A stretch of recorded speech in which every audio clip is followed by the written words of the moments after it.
meeting, the DAC Dementia Learning Laboratory, driving early detection across aging societies. This is the second meeting of the Davos Alzheimer's Collaborative Learning Laboratory. My name is George Vredenberg. I'm the founding chairman of the Davos Alzheimer's Collaborative. For those of you who may not know us, DAC, our sort of friendly nickname, is a partnership between the World Economic Forum and the Global CEO Initiative on Alzheimer's Disease. We are advised by a wide variety of experts in science, finance, healthcare, and the like, and we are forming critical partnerships with international organizations, industry, patient advocacy groups, and the like to drive progress, in my words, to eradicate Alzheimer's, but in the more modest and short term, to advance the treatment and management of Alzheimer's disease. We are explicitly global in character. We want to make sure from the very beginning of this effort that we involve low and middle income countries and that we pay attention to all societies, all resource settings, and all different racial and ethnic legacies as we move forward on the path to cure Alzheimer's. As you know, 90% of the genome work has been done on white Caucasians. We want to correct that going forward to assure that we are dealing with all societies, because 90% of the people of the world are not white Caucasians, and most of the people of the world with Alzheimer's and dementia are not white Caucasians. Since our launch just last year at the Davos agenda, we have seen immense progress to our programs. We'll be reporting on that progress at the upcoming Davos meeting next week. So we will share our progress today during today's meeting. I would like to thank everyone, those of our speakers and those of our partners in this effort in health systems, many of whom you're going to meet today, and all of you who are joining us today in this journey. The timing of this meeting is critical. We are beginning to see the first class of disease-modifying drugs in Alzheimer's emerge from the pipeline, and there is a pipeline behind it. So we're going to see a steady stream of at least candidates for disease-modifying therapies coming through the regulatory and payment authorities around the world in just the next few years. In the next couple of years, actually.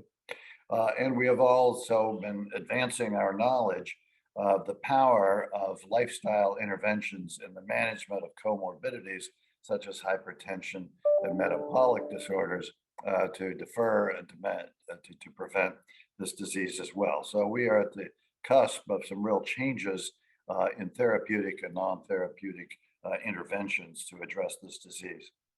But in order to get those interventions, in order to get those therapeutic interventions, in order to get those lifestyle changes actually to people, we need health systems that both understand this disease, detect it early, and enable people, whether it be a patient at risk of or with the disease, or their families, to understand that in midlife, how they can take steps in their lives to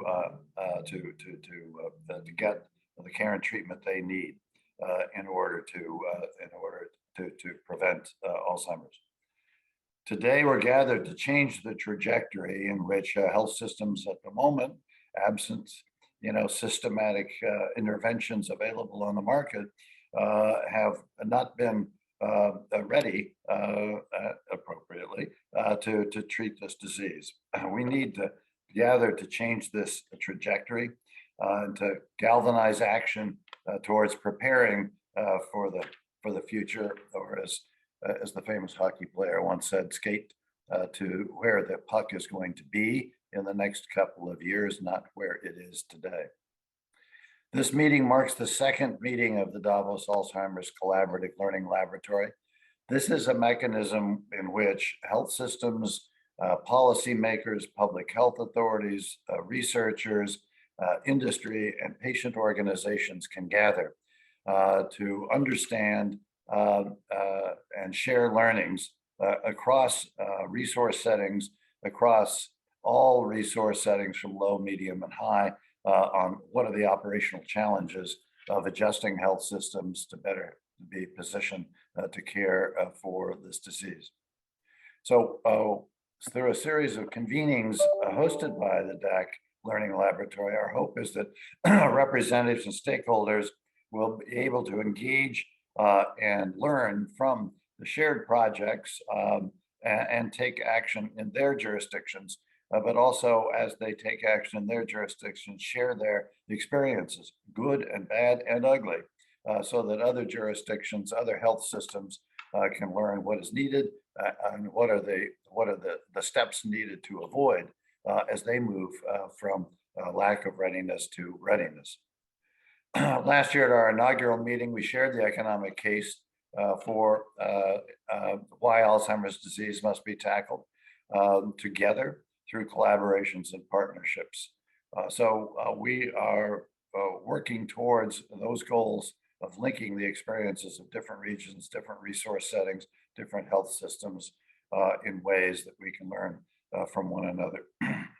I'm pleased to be joined by all of you today, representing public and private sectors.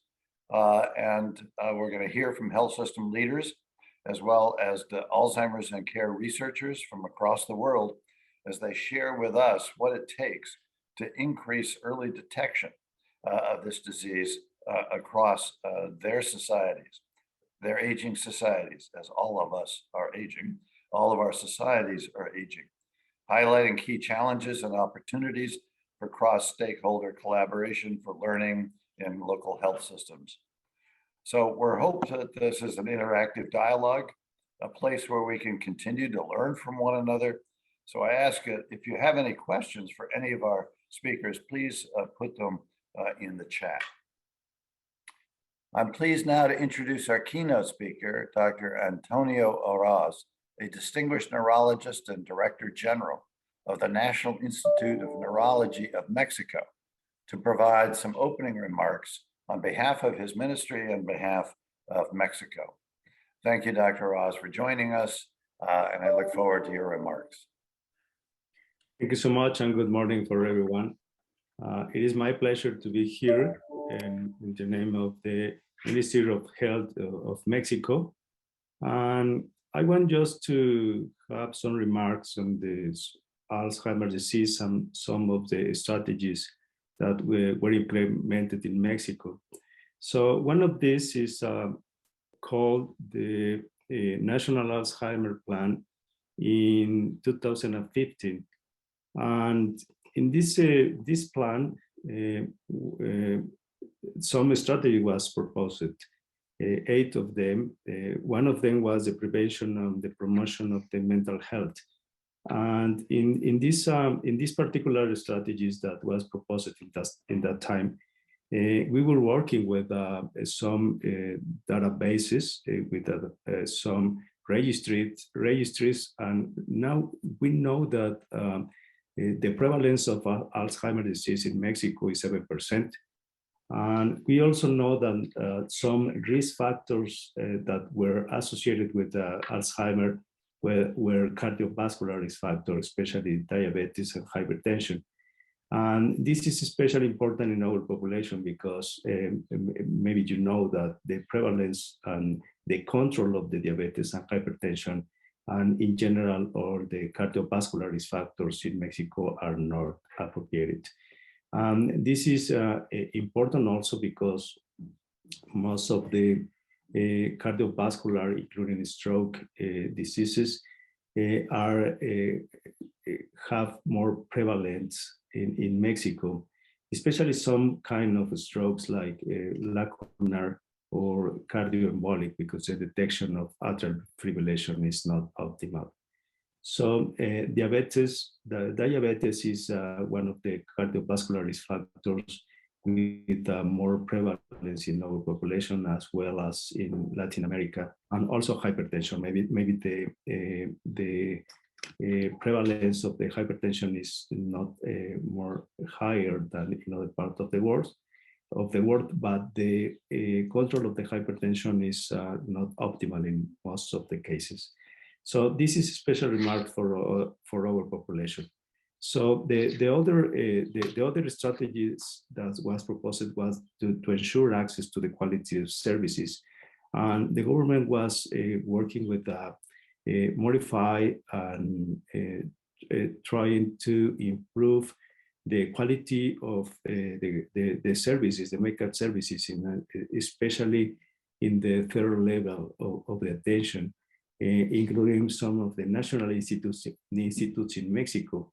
The Geriatrics Institute and the Neurological Institute in Mexico are trying to have a more laboratory strategies and for early diagnosis, early detection of the Alzheimer's disease.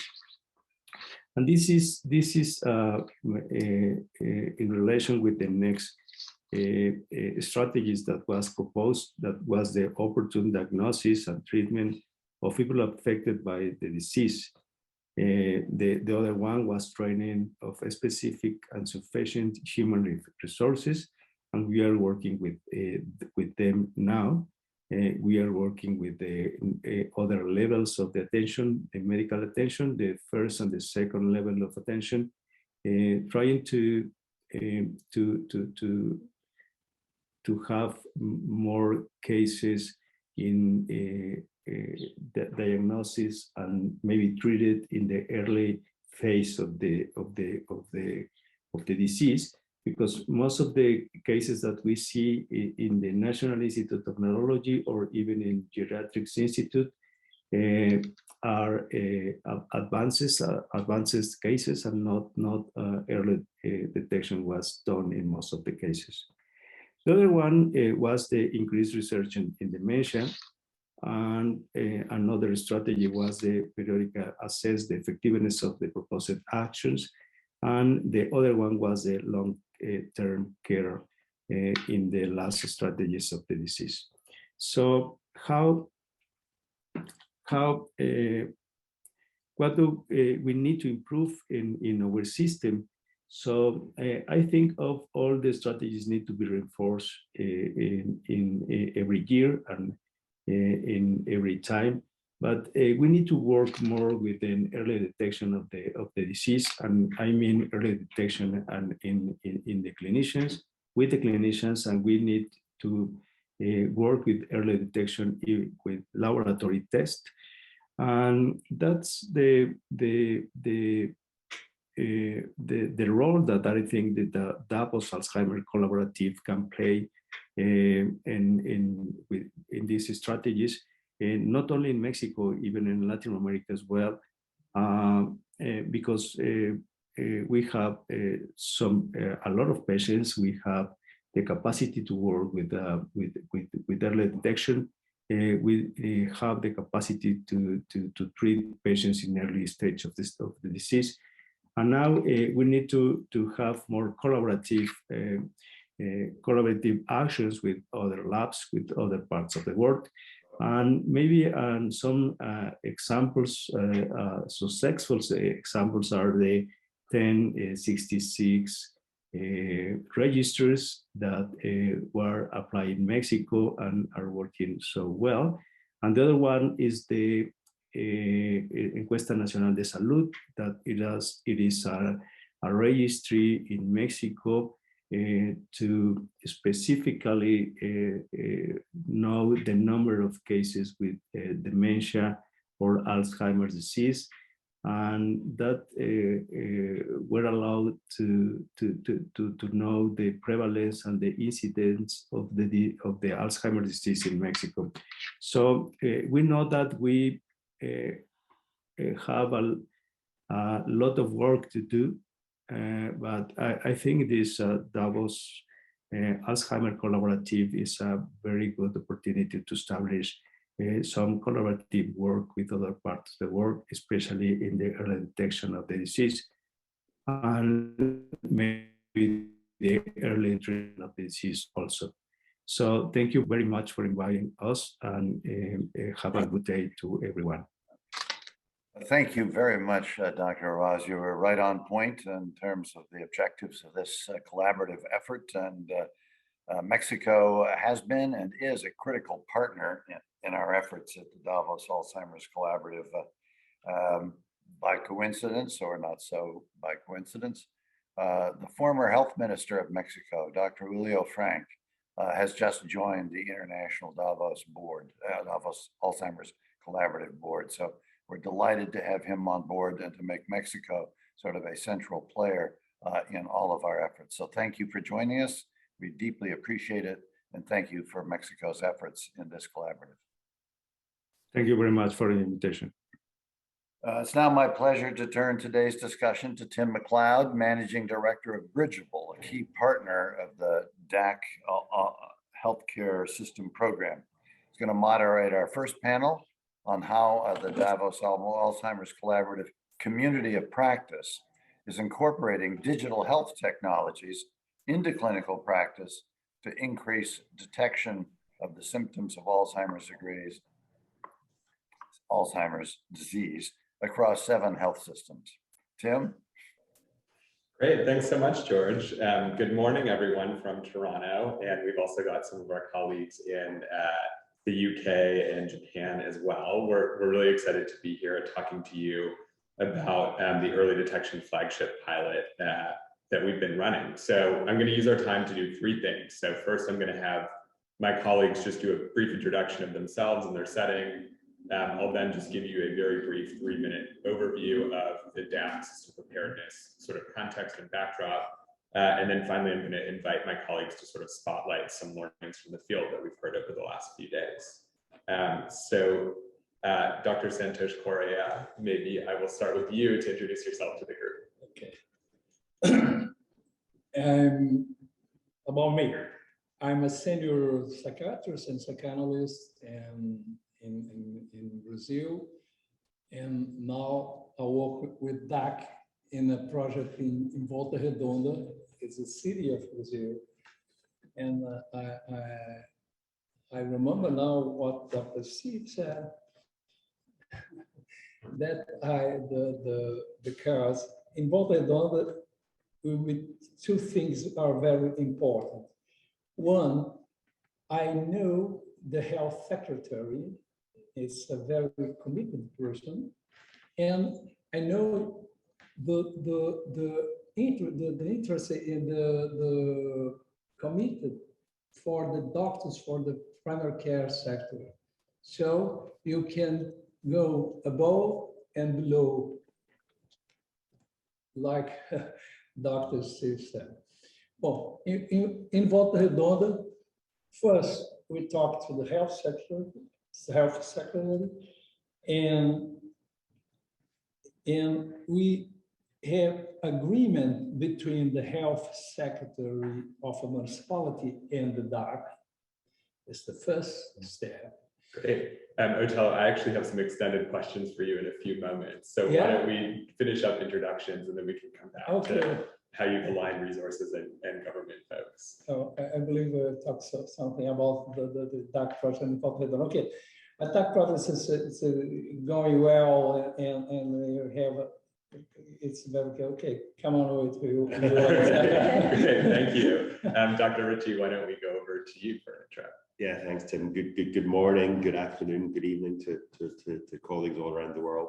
It's been great being in Toronto these last few days working on this project. I'm Professor of Psychiatry of Aging at the University of Edinburgh. But the main role I have in this context is Director of a new entity called Brain Health Scotland, which I'll be talking a little bit about later. So great to be at the meeting. Great, thanks, Dr. Ritchie. Sorry. And Dr. Govia, why don't we go over to you in the UK? Thank you, Tim. So apart from my academic posts with the University of the West Indies in Jamaica, the University College London, and the London School of Economics and Political Sciences, I'm a registered clinical psychologist and certified practitioner in advanced clinical dementia care. I'm also an implementation scientist, mixed methods expert, and the lead for the Jamaica arm of the Strengthening Responses to Dementia, or STRIDE project. In Jamaica, our approach focuses on the private healthcare sector and specifically our main metropolitan area. The public healthcare systems in our Caribbean, small island developing states are still reeling from the pandemic and its aftershocks. So given the tight timeline for the flagship projects, we have opted for a scope and design that allows a brisk setup, implementation, and reporting cycle. And we're prioritizing assessing the feasibility, appropriateness, costs, and sustainment possibilities for integrating digital cognitive assessments and blood biomarkers in the private practices of GPs. We're using this DAC opportunity to collect data we need to advocate for the long-term changes we're envisioning. Currently, dementia diagnosis in our context is a resource for a privileged few. Through these efforts, we aim to democratize the detection and effective treatment and management of Alzheimer's disease and related dementias. Thanks so much, Dr. Gobia. Dr. Koa, why don't we go over to you in Japan? Good evening. Good evening. So, my name is Satomo Koa from Kobe University, and I'm a neurologist. And here in Kobe, the Kobe dementia model has been established in which a Kobe citizen age over 65 can get a memory test at primary care physicians. And when memory loss is pointed out, this elderly is referred to the specialist and receive a diagnosis of dementia, MCI, or just aging. All steps are free of charge now. So in Kobe, we are going to conduct a research of DAC project on this diagnostic system. Thank you. Great, thanks so much, Dr. Koa. And Dr. Lopez Ortega, over to you. Hi, good morning, good afternoon, evening, everywhere. So I'm a researcher at the National Institute of Geriatrics. My background is in public health and policy, with emphasis on aging policies and in the last years, dementia care and dementia policies. Together, I'm one of the principal investigators of the DAC project in Mexico, together with the Director General of the National Institute of Geriatrics, Dr. Luis Miguel Gutierrez. Great, thank you so much. And Dr. Smith, over to you. Well, good day, everybody. My name is Stephen Smith. I serve as Chief Scientific Officer at a large healthcare system in Orlando, Florida, and across the southeast of the United States. I'm here today as a clinical endocrinologist who's been treating and researching obesity and diabetes, as you know, strong risk factors for the development of Alzheimer's. But today I'm representing Advent Health for institutional change through this particular project so that we can advance our care models across multiple settings, both primary care and neurology specialty care. And we'll talk a little bit more about that in a minute. Thank you for your time. It's great to be here. Great, thanks, Dr. Smith. And finally, over to Dr. Willis. Hi, I'm Dr. Deanna Willis, and I'm a family physician, and I'm the professor of population health and primary care research at Indiana University and Indiana University Health in the Department of Family Medicine. And Indiana University is the largest medical school in the state of Indiana and the country. And Indiana University Health is a 17 hospital system around the state of Indiana. We are doing work in 6 primary care practices in central Indiana to integrate early detection and screening. Great, thank you, Dr. Willis. So Alyssa, if you don't mind putting up the slides. So I'm just going to give you a really brief backdrop to the DAC system preparedness work stream. And I think this will help to set context for our first flagship project and how we're thinking about screening and early detection in the broader patient journey. So the mission of the DAC system preparedness is to facilitate the implementation of national, regional, and global commitments to provide access to future innovations in treatment, diagnosis, and care. And so when we started, one of the first things that we did was engage a work group of dementia policy and practice leaders, as well as conduct a literature review. And so we really wanted to control for complexity, and we came up with this patient pathway that has 10 nodes. And so that really helped us to manage a lot of the complexity in the overall patient journey and patient pathway. And so we think this framework is really helpful in sort of giving us a common lens. And the early place that we wanted to start was in the screening and early detection node. So obviously doing this well sets up a lot of the patient pathway that follows. And so as we thought through how to study or how to treat the screening and early detection node as an intervention point, Alyssa, if you wouldn't mind going to the next slide. We launched this pilot that we're going to talk about today. And so at a high level, the pilot uses a digital cognitive assessment and a blood-based biomarker. And so the goal of the intervention is to measurably increase rates of timely and accurate diagnosis to make sure people are on the correct person-centered care pathways and mitigate the impacts of Alzheimer's disease. And so we're, today, as you heard, everyone is coming from very different global contexts. And so we're implementing this model in really different implementation contexts and learning a lot about what works well and less well there. And so I think because we're doing this globally, a big thing that we're thinking about is how do we scale learnings and make sure that we harness what we learn in our interventions so that it's usable to other jurisdictions. And so Alyssa, if you want to go to the next slide. We've got several sort of overlapping strategies to sort of tackle scale. So with me today is the community of practice. And so our setting leaders and some of their teams meet on a monthly basis to sort of share learnings about what's working well and less well and tackle sort of ad hoc challenges. We also have built into our study protocol some qualitative analysis that really looks to find the barriers and facilitators to implementation at different levels of context. And then we are just coming off our first community of practice lab where we've spent time really reflecting on the planning phase. And we'll do another one sort of late this year or early next. And all of this should ladder up into a digital toolkit. So we want to make a highly usable guide of consolidating our learnings all in one place that's usable to policymakers and practice leaders. And so we've spent the last couple of days talking about planning the program.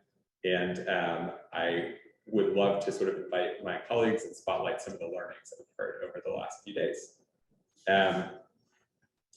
So, Dr. Koa, why don't we start with you in Japan? So one of the things that really stood out about your program is you've used partnerships in a really novel way to overcome some of the implementation barriers you faced. Would you mind telling us a little bit about your partnerships with both Kobe City for access to testing as well as insurers in that model? Yes. So actually, I think there are three factors for overcoming barriers to implementation for this project.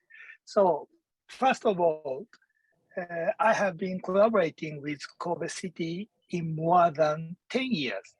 And we did a lot of work together, especially on making the Kobe model from the beginning, I have told before. As a result, we have regular meetings once in 2 months or so, and we communicate very well. So when I had a first notice about this project, I was able to consult with them promptly. And secondly, Kobe City is strongly interested in taking part in such kind of research. It's not usual for a local government in Japan. But for example, WHO Kobe project, which has been developed a screening questionnaire for the early detection of high-risk individuals for long-term care. And actually in that project, Kobe City provided us the vital data about long-term care insurance. So I think from that viewpoint, actually Kobe City is very friendly and really pleased to join that project. And thirdly, I think the name value of Davos was a great help for us. So everyone I talked to this project said, wow, that's great. Okay, so that's these three factors work in favor of proceeding this project. So from these three factors, I'm now really start to start this research with whole support, receiving the full support from the Kobe City. That's my answer. Great. Thank you so much, Dr. Koa. And I think that's such a good example of breaking down silos and aligning resources in the ecosystem in ways that you're really able to overcome barriers quite effectively. Very, very cool. So why don't we go over to Dr. Ritchie in Scotland? And so in Scotland, do you mind telling us about how DAC fits into sort of the larger policy environment? I know that you've done a lot of really impressive work in coming up with a national framework. And it's just very interesting to hear about how you're using DAC in that context. Sure. So how does DAC fit in? It fits in absolutely perfectly is a short answer. I think it's worth maybe explaining a little bit about some of that policy work and system transformation we've been doing. And I'll be 2 minutes, but I'm going to turn the clock back 10 years because we've been sort of leading in Scotland 2 really big cohort studies called Prevent Dementia and EPAD, the European Prevention of Alzheimer's Dementia Study. And what those studies, I think, did give a very strong scientific basis for what we're now wanting to do in clinical practice, and that was to recognize the diseases that lead to dementia start at late life. So we were seeing scientific evidence that there's mechanisms and changes in the brain way before symptoms develop. But more importantly from those studies wasn't just the scientific output, it was actually the conversations that we were having with the research participants who were involved in those studies, who they were asking us what's our risk and what can we do about it. And we felt this narrative, these conversations were very important to maybe, we've got to keep going with the research. Of course we have the time to get is the research mature enough to maybe move it into practice? So on that basis, myself and someone called Henry Simmons, who's Chief Executive of Alzheimer Scotland, approached the First Minister of Scotland, Nicola Sturgeon, about 4 years ago, and proposed to get this research into practice. And the avenue for that was something called Brain Health Scotland. Brain Health Scotland works across a very wide range of projects, from primary prevention and public health and policy work, right up to the brain health clinics. And it's in those brain health clinics, we've published a paper called the Scottish Model. It's published in JPAD about a year ago. It's talking about early detection, risk profiling, and bringing that together for personalized prevention plans. And it's within that DAC fits so nicely, because the cognitive testing and the biomarker testing fits seamlessly into the care pathway that we were proposing to do in our brain health clinics. So short answer, fits perfectly. Long answer was we kind of co-designed this together, which has been fantastic. Yeah, that's great. It's so cool to hear about a sort of national policy framework and a nice bridge through DAC into practice. Dr. Gobio, why don't we go over to you? So you've made a ton of progress in a really complex implementation context over the last 11 months or so. I'm curious, what are the key learnings that you've learned in order to be successful in the face of such a complex implementation context? Thanks, Tim. Appreciate it. One of the key learnings that we've had is that simple does not equate to quick. One of the key premises of the DAC flagship project is to simplify the detection of Alzheimer's disease and related dementias. Yet in systems like ours, for example, when a considerable proportion of the presumed deliverers of this simplified detection, who are GPs, general practitioners or family physicians, may need basic awareness training to be convinced that dementia is not a normal part of aging, that persons can live well with dementia, where they are not well versed in taking a detailed patient history, where they don't understand or use different options for clinical assessment tools, such as the ADS-COG, the MMSE, or the MOCA. Simple methods require long-term investments, for example, in training and upskilling the intended workforce. We have therefore built into this flagship project opportunities for continuing education credits, for example. Even more fundamentally, we must take the time to ensure that persons who are the target beneficiaries actually have easy access to a GP. A second key learning is that access and privilege are intersectional and involve complex and often not closed systems, including coverage and billing ones. In the context of a small island developing state, to be poor does not mean to not have access, nor does having more financial means suggest more immediacy with resources for diagnosis. Our small island populations are highly migratory, highly transnational. We've heard repeatedly in our conversations and data collections with both health and allied practitioners, as well as caregivers and persons living with dementia, that in terms of access to neuropsychological assessments, neuroimaging, or genetic counseling, they have benefited from being connected with the US or UK healthcare systems, for example, as either former residents in those countries or as a relative or of a citizen or a resident there. Healthcare system preparedness therefore requires considerations of this interconnected world in which we live. A third key learning is that equity requires sincere relationship building.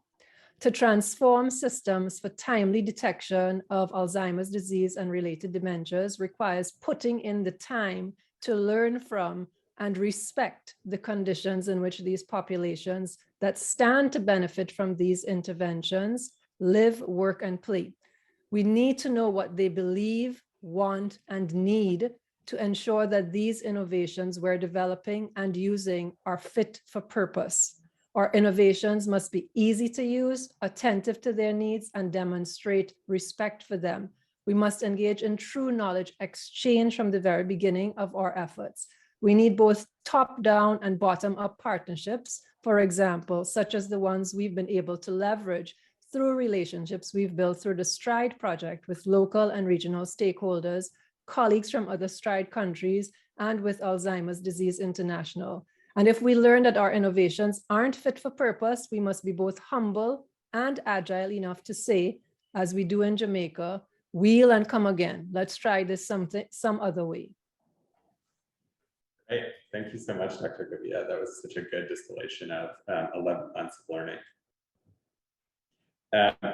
Dr. Lopez Ortega, why don't we go over to you? So can you tell us about how you've leveraged your past work in the dementia and Alzheimer's space in Mexico, your relationship with policymakers and the DAC program to continue the systems change work that you've been engaged in at the Institute for a good stretch? Yes, sure, Tim. Thank you very much. First of all, it's a privilege to be part of the DAC project, not only for us as researchers, but for the National Institute of Geriatrics. And the Institute has a very good position because as other national institutes of health, we decentralized from the Ministry of Health. So we have the opportunity to collaborate with other institutes within the Ministry of Health, not only at federal level, but also at a local, state and local level, work with the governments, but we also have relations with civil society organizations. And this position allows us to collaborate, convene, maybe influence how policies, aging policies are made. One example is, for example, we were able to work at the Institute, was the lead institution in generation the national plan for Alzheimer's and other dementias, as Dr. Arras mentioned, with other institutes, with the Mexican Federal Alzheimer's Association. So it's a very privileged position. But we also are leveraging on past projects, as Ishtar mentioned. We're also part of the STRIDE Dementia project, and that gave us a lot of learning in terms of working with stakeholders in implementing, designing and implementing programs. And so that's also something very important that we're leveraging past experience with in projects. But I think another thing that's very important that we're taking into this is other specific programs that the Institute is working with, like the Integrated Care for Older People strategy. And we are complementing both in hoping, as Dr. Ritchie was saying, we really have to work from midlife with this.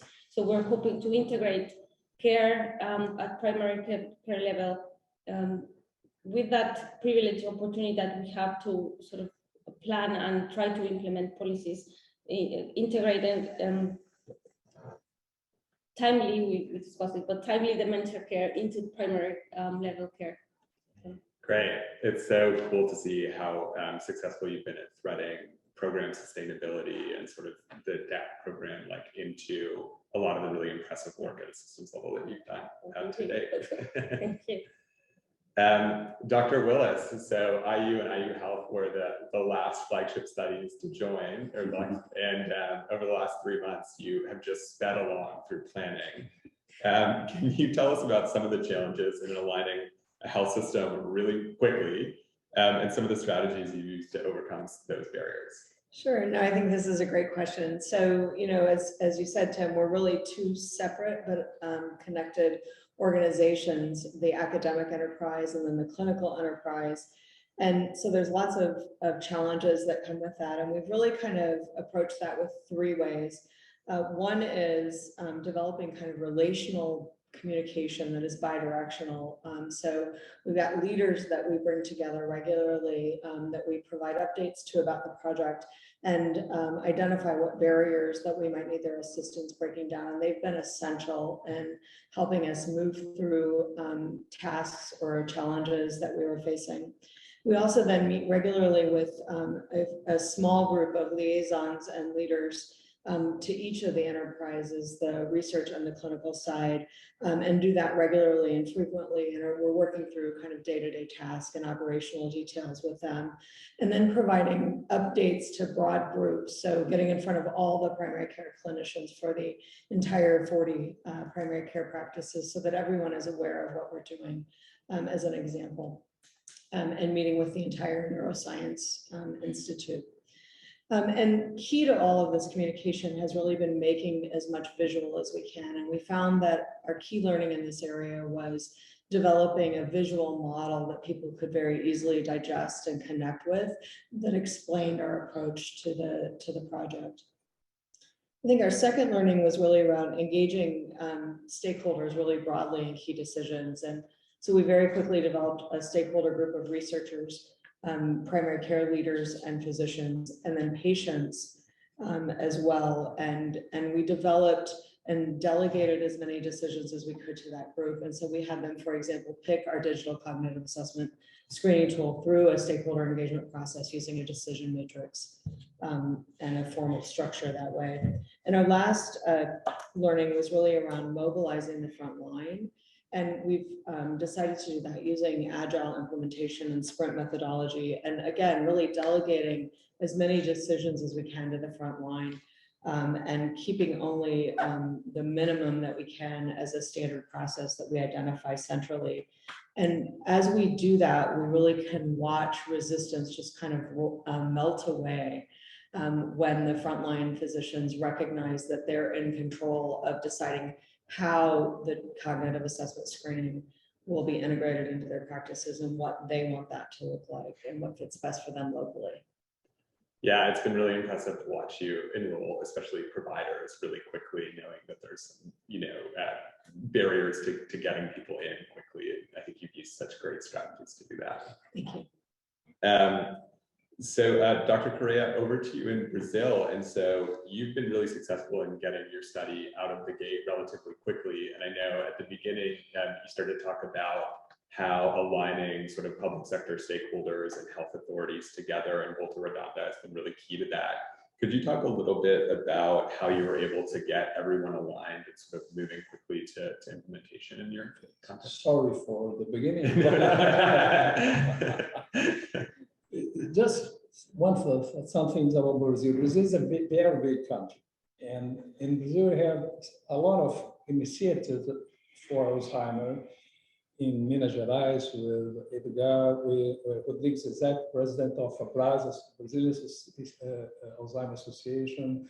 And we have a lot of initiatives to take care of Alzheimer.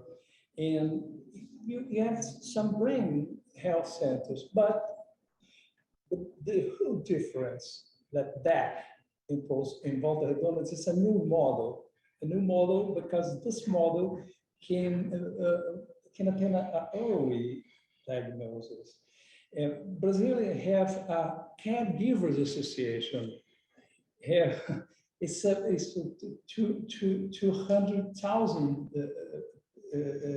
200 million people It's very, so the Volta Redonda is a small initiative, but a very important because they can be a model to other sites in Brazil. I have the happiness to know that health secretary and in Volta Redonda have a very good structure of primary care physicians, and have 45 doctors, and have 11, 12, have 19 units of primary care units in Volta Redonda, and have an elderly polyclinic, and have a center for Alzheimer. So it's a field that it's prepared to that. Yeah. So it's so easy to talk. I have a lot of meetings with the coordination of medical for primary care physicians. The nurse coordinator, a very committed person, and I have meetings with the health secretary, and so for that, the IB, if I raise, I have a university in Volta Redonda. Yeah. Yes, and so the IB is so easy because I can have a lot of troubles to translate all the papers, translate all the documents, and then the Brazilian IB is quite different with the IB in the United States. So it's a lot of work. Did a lot of work, but I believe the first patient in next week. Great, that's so exciting. It's been such an interesting strategy of looking for where there's low barriers in terms of like a lot of target population around providers who are already used to providing care for older adults, and simultaneously connecting policymakers in to sort of create a North Star of what good looks like. So it's been really cool to watch that. And then finally, let's go over to Dr. Smith. So can you tell us about how you're utilizing the flagship study at Advent to sort of scale access to early detection more broadly in your health system? Yes, so I just want to remind all of us, what are we preparing health systems for? And why do we need early detection? As you heard earlier, we now know that there are implementation activities that can really help improve and maybe even reverse or prevent further decline. That's number one. Number two is disease modifying agents are on the way. We have to be prepared as healthcare systems to handle that demand that will be produced by those disease modifying agents. And so what we're trying to do really is to jumpstart the process from an organizational level. The first learning, I think, that's been very important for us is that this is being run as a special project from my office, with the buy-in, with the support of our chief clinical officer and from our company chief executive officer. That really tells the people that we're working with to develop a system that it's important to the system to be able to make these changes. And as many of you know, both large and small healthcare systems are resistant to change. And so as you heard earlier, change management and the way that we can overcome logistical, organizational, and other barriers, I think is incredibly important. That's a big learning for us. Secondly, it's important in the communication with all the stakeholders and operators what the end game is. What are we trying to accomplish? And I think that helps overcome the barriers of why changes are actually needed. Thirdly, our goal is to establish a scalable, patient-centric cognitive screening program. We're a big healthcare system. We have 80,000 employees, almost 60 hospitals, and we want to be able to get this out to all of our settings in a very rapid way. So we need to be simple. It has to be scalable and sequential. What do I mean by that? We channel patients through the screening process, and then those that need to can get to the appropriate medical professionals and additional diagnostic workup. But importantly, we're incorporating access to community resources for those who need it downstream. we have a broad and rich community around our hospitals and clinics that we want to make sure that we tap into. So where are the physicians in all of this? They're incredibly important, particularly our primary care doctors, not only in family medicine or internal medicine, but remember this, in the future, this is going to be not just neurologists, it's going to be the entire healthcare system to identify and pull people into this early diagnostic phase. And so we're working from the bottom up with our primary care networks, but also working from a system level from the top down. And that's a key learning that I think has emerged from our conversations in the last couple of days. Yeah, for sure. Thank you so much, Dr. Smith. So I just want to thank our panelists. They've been working really hard behind the scenes for the last couple of days. I think they're ready for a break. We appreciate all of the brain work. They're all really incredible local champions, as you've heard, and we're really excited to come back to this venue and share our status and progress in the next year. So with that, let me turn it back over to George. Thank you, Tim, and thank you to our panelists for a really fascinating and insightful discussion. This is a segue to our next panel, moderated by Phyllis Farrell, our DAC Healthcare System Program Director, who will showcase new initiatives DAC will be funding to increase cognitive assessment rates for older adults. Phyllis? Thanks, George. And I'll go ahead and ask our grant panelists to come on camera. So first of all, thanks to our flagship sites. You guys have been working really, really hard for the last couple of days. And so we really appreciate you sticking around and being able to actually be here in person for our first Community of Practice live meeting.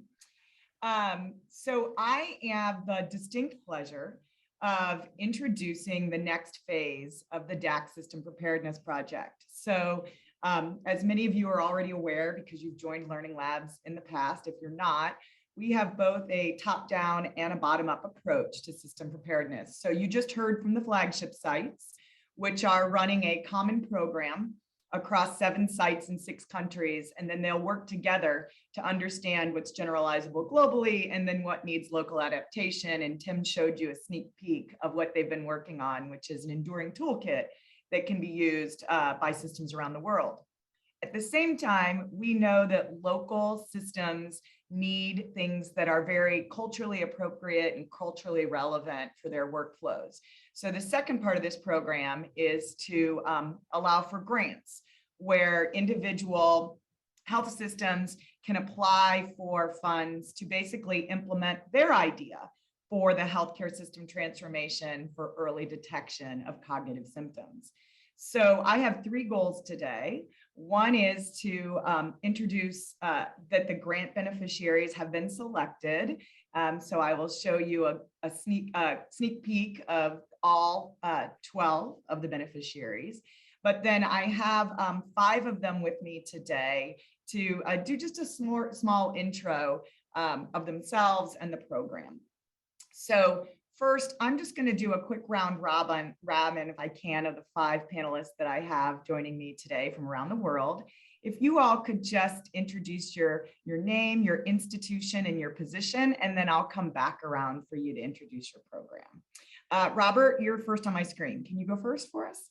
Yes, hi. So I'm Robert Konetsky. I'm a practicing psychiatrist. I'm based in Munich, Germany. I'm a professor of old age psychiatry at the University in Munich.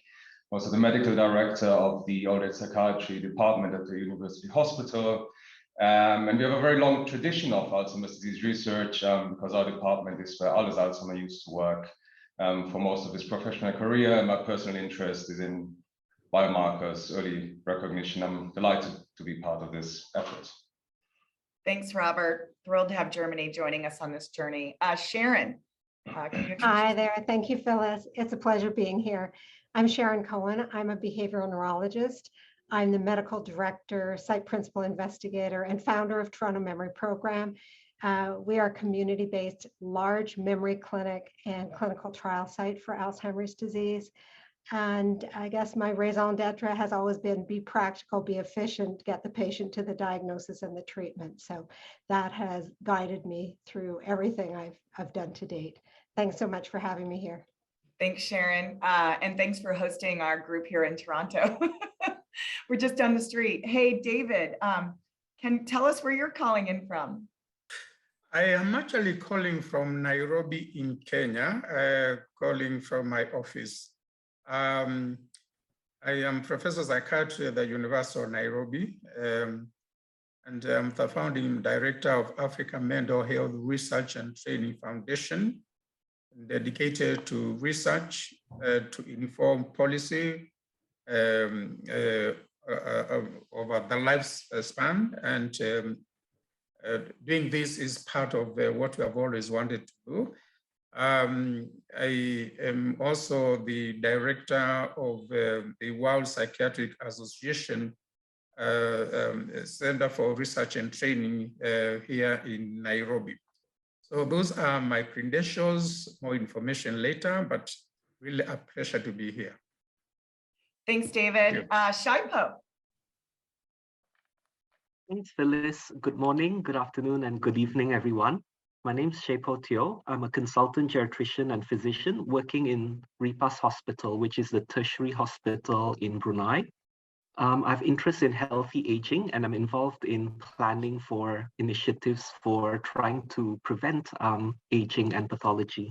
I'm also the president of Dementia Brunei, which is a non-governmental organization which we set up to raise awareness in the public about dementia, as well as to create a dementia-friendly community. It's a pleasure to be here. Welcome. We're thrilled to have Brunei on the journey with us. And Barak, I know it's early where you are. Would you introduce yourself, please?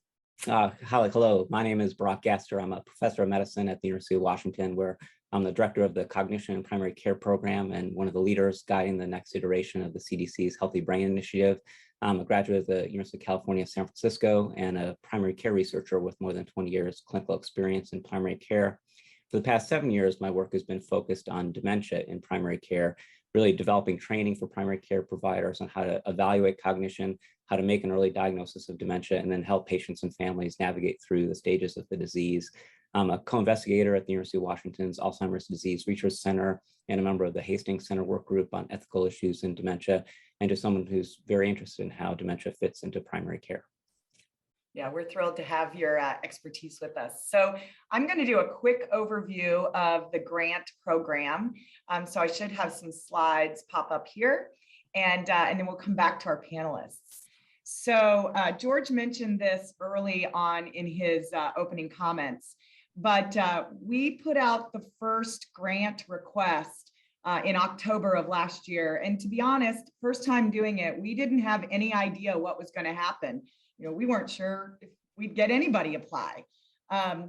You'll see that we have tapped a nerve as to something that our global Alzheimer's community feels is very, very important, which is early detection. So we opened that registration period in October. In December, we had asked for concept papers, so high-level overviews of the programs, and then selected a group to come back with a full RFP.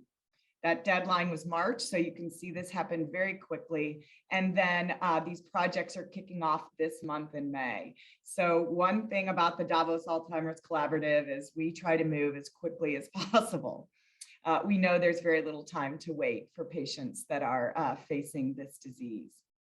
So we had an independent review committee. You'll see their names listed there. They are a volunteer committee, so we're very thankful for them and their time and their effort and their expertise. Very pleased to have a family member of someone living with the disease be part of the evaluation process directly.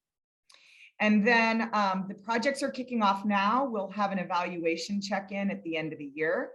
This group will also participate in a community of practice where they share learning, and then in general, when things get hard, like Ishtar mentioned, pick each other up and cheer each other on. And then we'll have another progress evaluation check-in next year and have results actually before the end of next year. So you'll see these grants have been designed to be short, tightly scoped, and be able to deliver results very quickly to the community. Next slide, please. As I mentioned, we had a very, very robust response to the RFP. We received over 75 responses for 24 countries in just 2 months. You'll see where the responses came in listed. Close to $40 million of grant requests. Unfortunately, we could not fund them all, but we're hoping that we'll keep relationships with a lot of the folks that did submit and weren't selected in this first round. Our goal is to raise more capital and be able to continue this process. So drum roll, please. Next slide shows our grant beneficiaries. So we selected 12 beneficiaries from health systems across 8 countries. You'll see them listed there. They will also be released shortly in a press release, and you'll be able to find short overviews of all of the projects on the Davos Alzheimer's Collaborative website.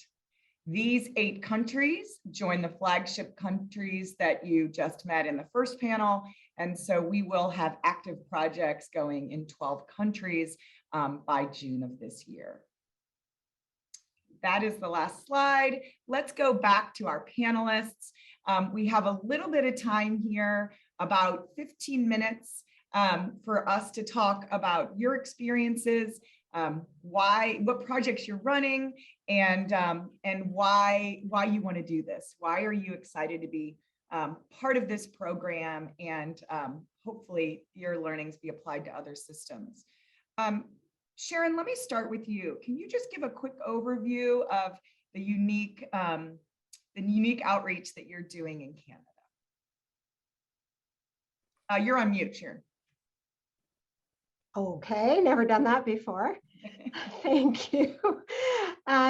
Thrilled to be here and to represent my partners in this project, ReadySpect, an eye imaging company, Summerhill Optometry, practicing optometry in the community, and the Alzheimer's Society and Alzheimer's Society of Toronto and Ontario, sorry. So together, what we are trying to do in this project is to overcome the very, very significant challenge of underdiagnosis, underdetection of dementia. Canada spends a lot of money on healthcare, and yet we don't have enough dementia practitioners, and our family doctors are pretty overloaded. So how can we leverage additional practitioners who can be part of early detection for cognitive decline? And the Alzheimer's Society is an obvious, excellent choice. There are social workers there. There are many staff who provide education, support, care programs.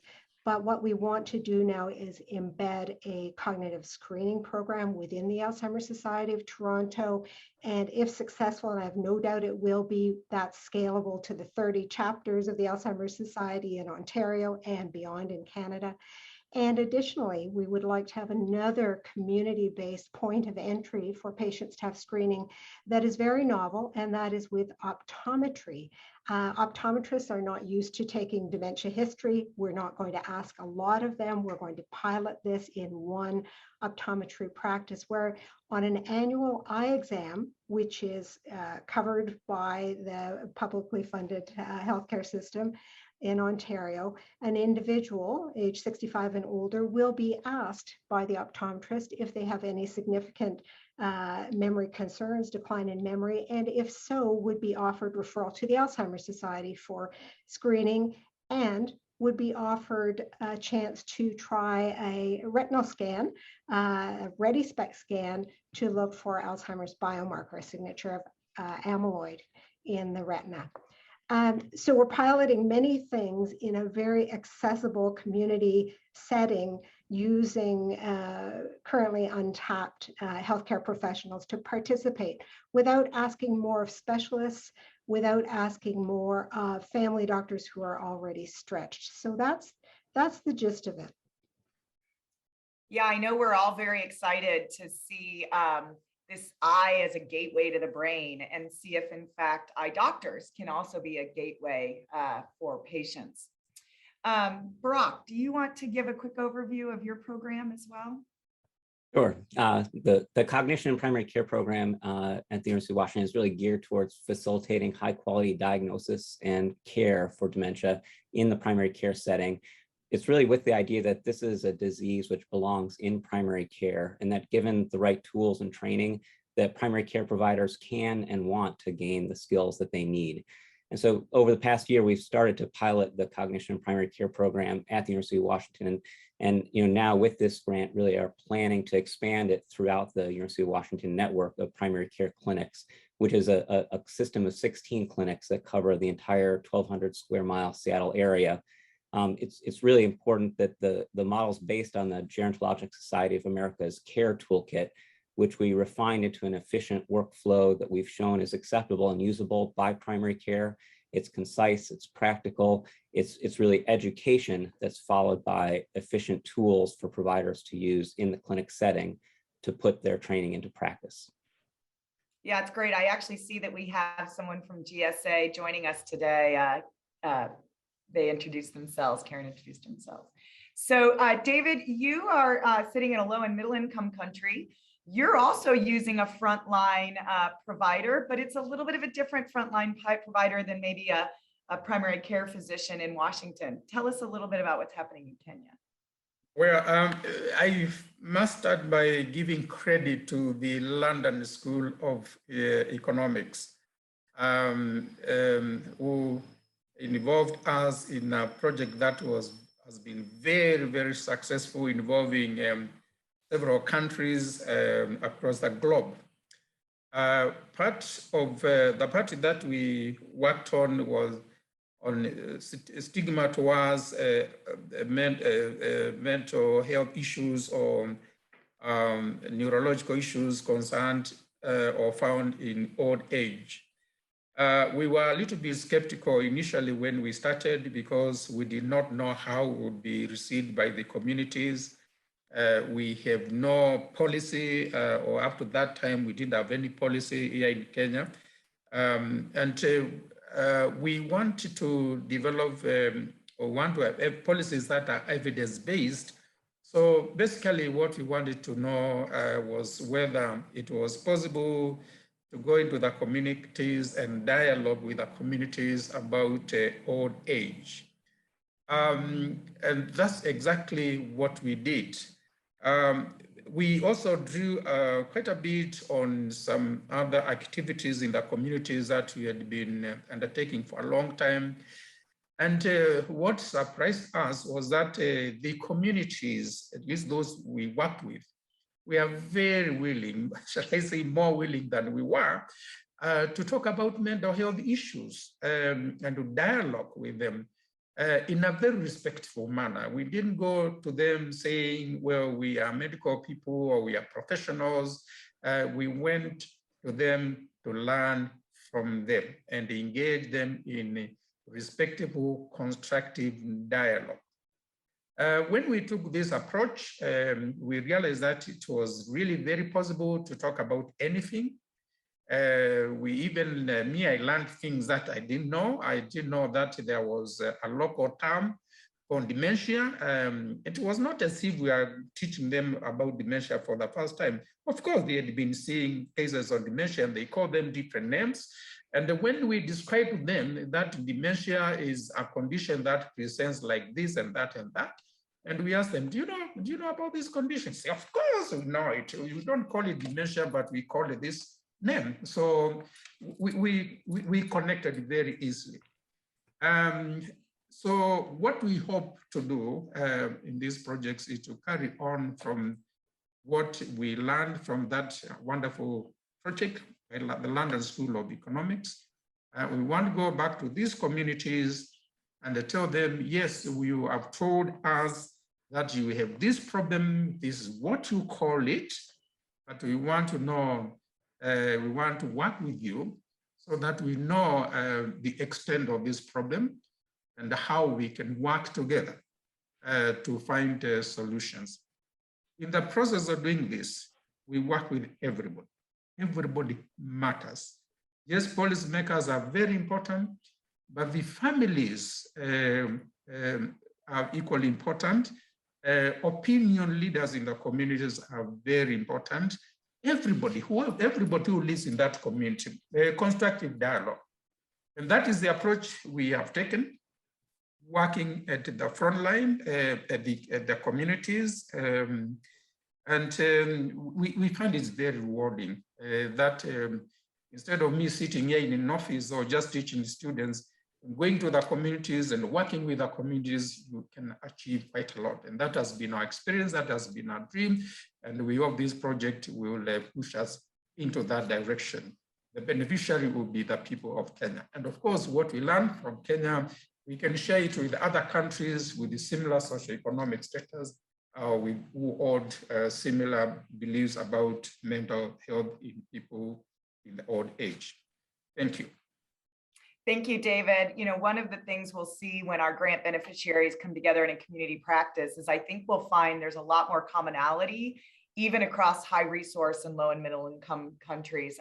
We've seen that today and yesterday in the flagship programs here, this idea of stigma, this idea of, you know, dementia being locked away in someone's home, people not getting the support they need. You know, Ishtar mentioned the need to democratize an AD diagnosis. But even in the United States, we say that the standard of care today for an Alzheimer's disease patient is an unpaid family caregiver. And so I think we'll find there's a lot of commonalities. Robert, let me jump up to you. Tell us what's happening in Germany. Thanks, Phyllis. So Germany is a high-income country, and we're quite proud to have an excellent healthcare system.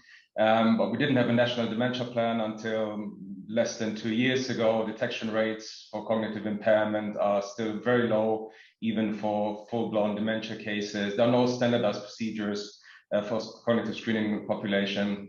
And that's something that we want to try to change with this project. And we decided to focus on the very earliest clinical stage, Alzheimer's disease individuals with subjective cognitive impairments to normal cognitive test results, because we know that in particular in individuals with subjective complaints and then a biomarker profile that's typical for Alzheimer's disease, they have an increased risk of developing dementia in the next months and years. And that opens a window of opportunity for future prevention and treatment studies, which will hopefully then motivate GPs, for example, to actually offer early cognitive testing.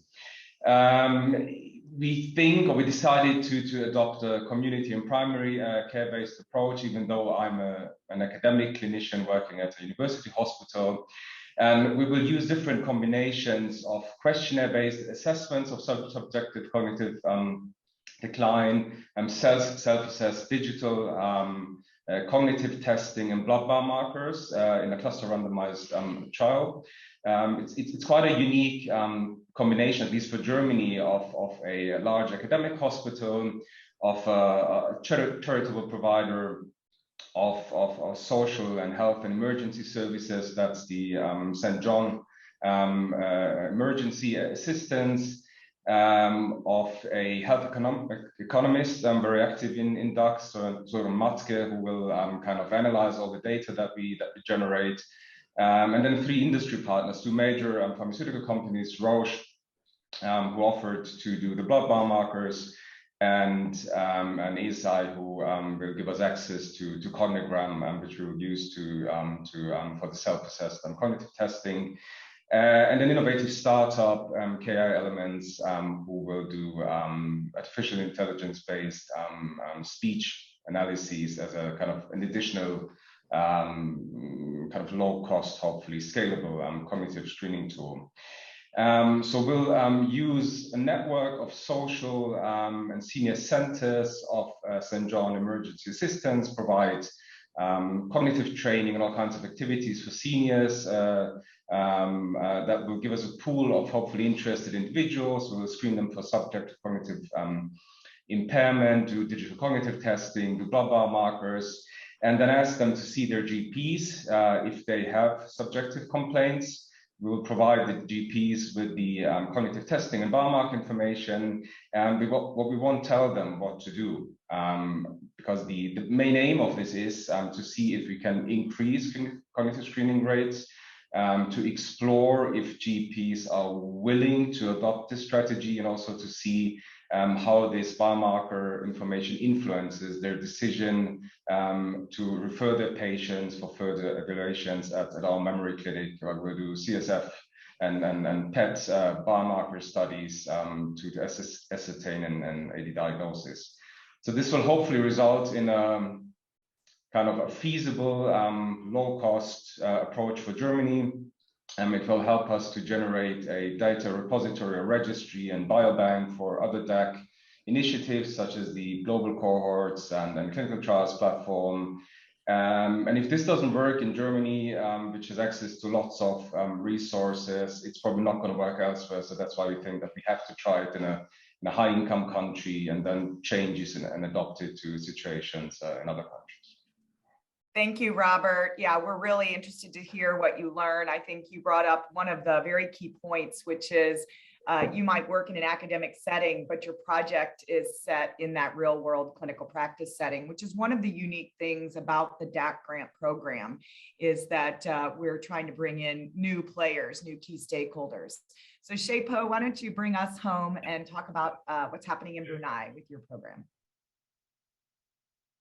Thank you. So our plan is to do a community screening program for dementia, going back to the grassroots. So a bit of background about Brunei. It's a really unique place. It's a very small country, 430,000 people in Southeast Asia. And most people aren't aware that we are one of the fastest rates of aging in the world. It's almost twice that of Japan.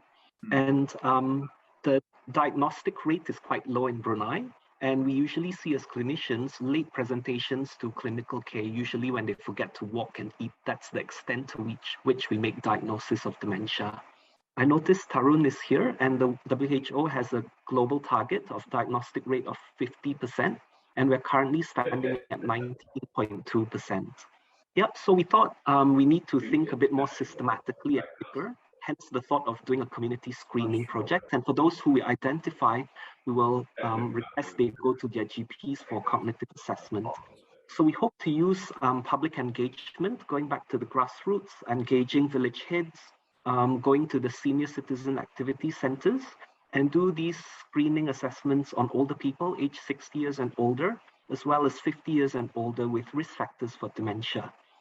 With our small numbers of people with dementia in Brunei, we don't have any validated cognitive testing tools. So one of the side projects or hopes I have is we will have a higher number of a range of cognitive abilities so we can actually validate these tools. But we're going back to basics, looking at symptoms, looking at risk factors, and then trying to emphasize preventive measures. I think one of the things which we're cognizant of in Brunei is that even with a low diagnostic rate, we actually have an asset, that is the community looks after them, so they don't actually need to seek medical attention so early. And I think our role, which we want to focus on, is to think about brain health, maintaining their function and empowering the communities to look after them. But it's the start of the journey. We're excited. So we're watching the space and we're open to feedback and ideas. Thank you.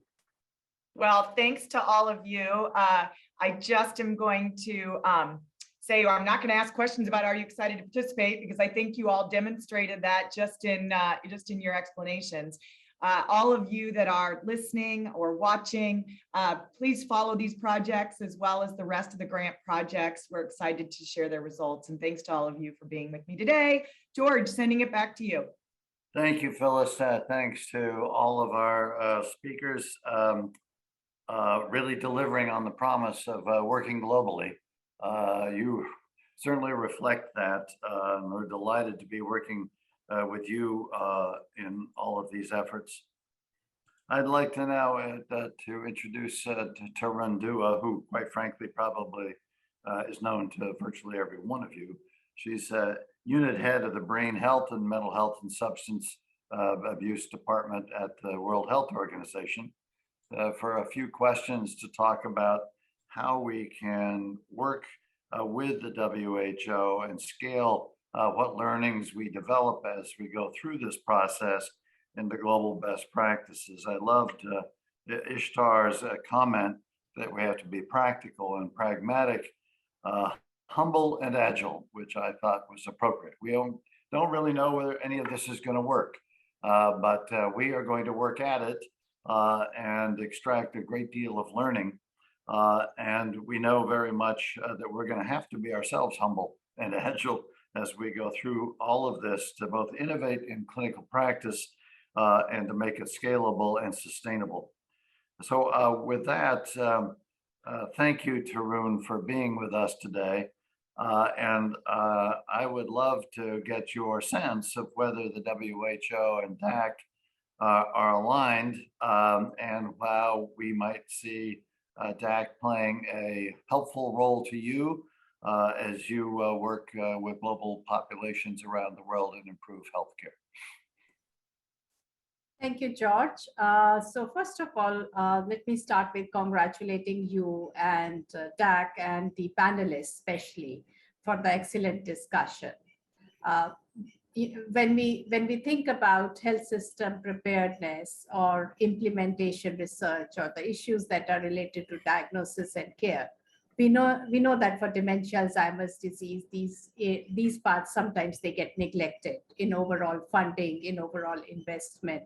And so really great that DAC has identified this as one of the major issues to tackle. The second point that I wanted to make is that the lessons and the learnings, as I was listening in, for issues like stigma that we talked about, or issues that we talked about, community screening, community management, they are not only relevant for dementia, but also relevant for other health conditions. So I think these learnings will have an important role to play. I also see that I think we have seen with COVID-19 a great deal of public-private partnership that has been able to help overcome many of the obstacles. I won't say that it was that we were perfect in managing that, but I feel that there is a role that a transformative role that DAC can play, and that this will, working together, will give us an opportunity to say that, okay, how do we work together, especially for building capacities in low and middle income countries. So some of these flagship projects I was listening in, looking at this bottom-up approach, looking at the agility, looking at the democratization, some of these things that are happening are really examples that can help not only for those countries, but I believe for countries across the world. Last point, you are aware, and many of other experts and the speakers as well as participants are about the dementia research blueprint. And we do emphasize a lot on dementia care research. So truly, this is, I would say that there is no other way but to work together. Well, what we took away from the COVID experience was the collaboration across multiple sectors, multiple players with distinct skill sets and distinct sort of resource capacities was critical. But that you have to think globally from the beginning, and that is an afterthought, which as a consequence tends to leave out low resource settings in the solution to what is a global problem like COVID or like Alzheimer's. And the implementation at a local level, sort of the last mile, as it were, in getting, in that case, vaccinations, in our case, hopefully therapeutic interventions to populations at the health system level are critical. So we learn those things, and we're trying, as we think through at least the structure and scope and behavior of DAC, to take account of those learnings. Where do you see opportunities to leverage today's discussion across health systems in terms of collaborations between the WHO and DAC?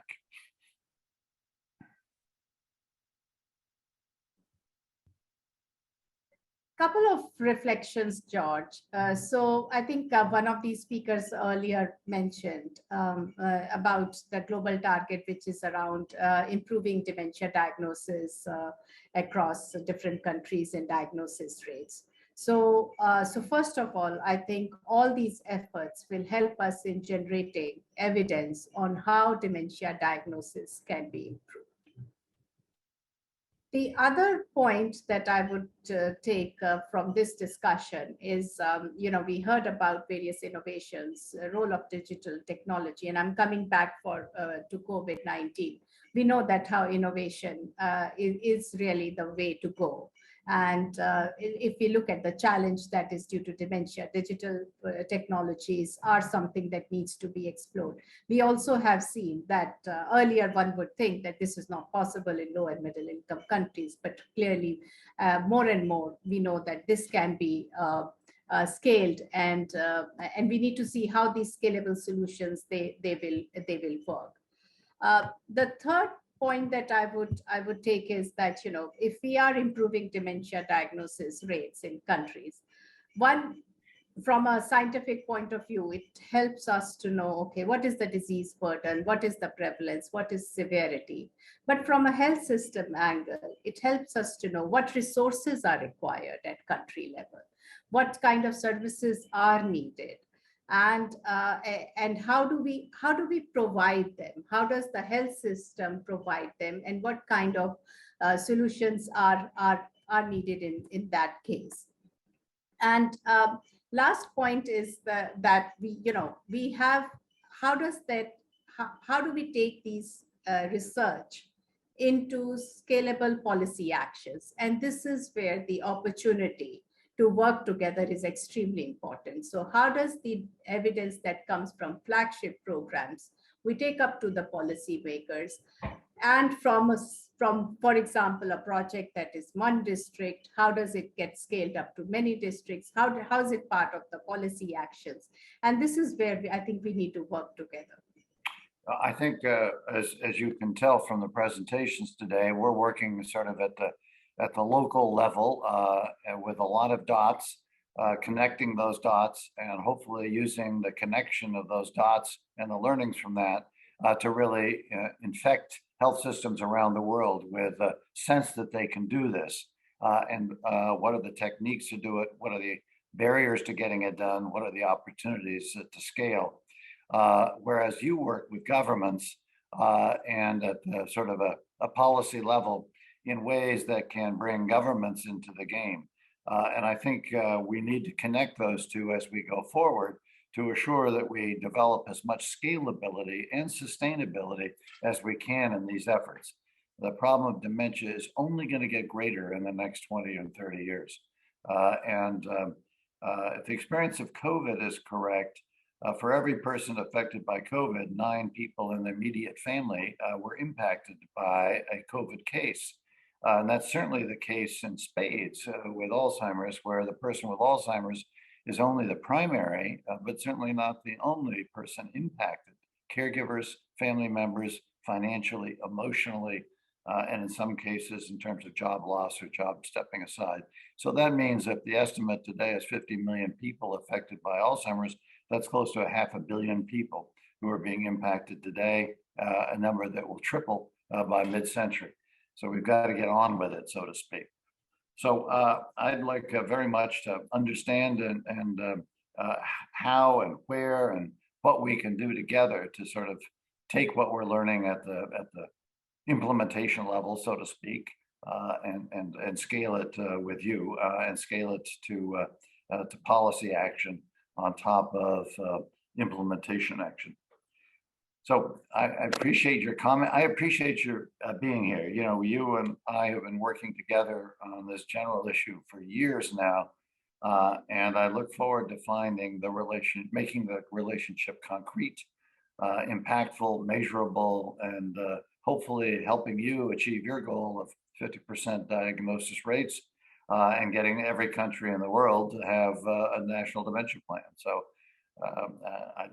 I know that you're making great progress on that, good progress on that. Frustrating that you can't make faster progress, but we will get there. So I thank you, Tarun. Any closing thoughts you have listening to all this today and thinking through where we're going to go? Couple of reflections. Yes, I think connecting those dots are extremely important, George. And as you said, diagnosis and care, linking it to policies, linking it to the carer support. You know, as we should not forget it. We should not forget about involving people with dementia and their families in this co-designing bottom-up approach that you are talking about. What actually I would like to see is, it was good to hear from Kenya. It was good to hear from Jamaica. I understand that we need to test these models in high-income countries because there are but I would like to see more and more low and middle income countries to be part of these discussions. And I know you are making those efforts. So I think that's very promising to see that happening. And just to say that, having something about how do we share these practices? So from these DAC learning labs beyond globally, and we have the GDO, our knowledge exchange platform that can provide an opportunity. So I would encourage everybody to share their experiences and to say that how do we disseminate and communicate these learnings from research into policy agenda. So very exciting, to be part of this initiative. Thanks, George. It's a start, and but you're with us from the beginning, and I deeply appreciate that. So thank you, everyone. Tarun, our panelists and speakers, for participating today. It is a remarkable sort of initial step with the number of countries involved just today: Brazil, Scotland, Jamaica, Japan, Mexico, Canada, Germany, Kenya, Brunei, and the countries of Florida and Indiana. So we deeply appreciate their participation. We all have a similar challenge here. We all share a common goal to increase the rates of initial detection and diagnosis of this disease so that we can introduce interventions of both a prevention, risk reduction, as well as a therapeutic style as we go forward. And we have to do this now as these new interventions come online. So I very much appreciate the community of practice and the flagship programs today. Thank you to Phyllis Farrell for leading this effort. She has been absolutely terrific. And to Drew Holzappel, who is our secretariat for all the DAC work, who's been a great partner of mine in the last 10 years. So thank him for this, and Alyssa Kurzman for putting the day together. I hope we all take lessons from today's learnings, connect across all of these people individually without our involvement, so that in fact all of us can learn from one another as we tackle this great challenge that Alzheimer's presents us around the world. So thank you, all of you. Have a good day.